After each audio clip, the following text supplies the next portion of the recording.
তুমি কি তোমার পেন্সিল পুরোটা শেষ করেছো? আজকে আমরা দেখব ইউজ পেন্সিলটা কেমন হয়। So let's go started. Guys, এটা হচ্ছে পেন্সিল, এটা পেপার, আর এটা হচ্ছে শার্পনার। আমাকে বারবার শার্পনার করতে হচ্ছে, মনে যাবে না, আমার তাড়াতাড়ি লিখতে হবে, এই পেন্সিলটা আমার শেষ করতে হবে। দেখতে আমার এমন অবস্থা হয়ে গেছে যে আমি একদম পুরো হাঁপিয়ে গেছি এবং আমার হাতের লেখা তো দেখতে পাচ্ছেন কেমন। বলতে বন্ধুরা, আমি লিখতে লিখতে একদম পুরো হাঁপিয়ে গেছি।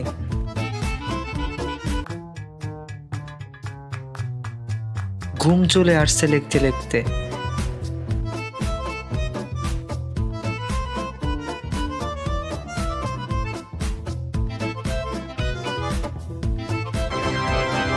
ফাইনালি আমি লেখা শেষ করে ফেলেছি এবং আমি আপনাদেরকে দেখাতে চলেছি আমার ইউজার পেন্সিল কেমন। গাইস, পেন্সিলের ফাইনাল রেজাল্ট হলো এটা, আর এগুলা হচ্ছে পেন্সিলের খোসা।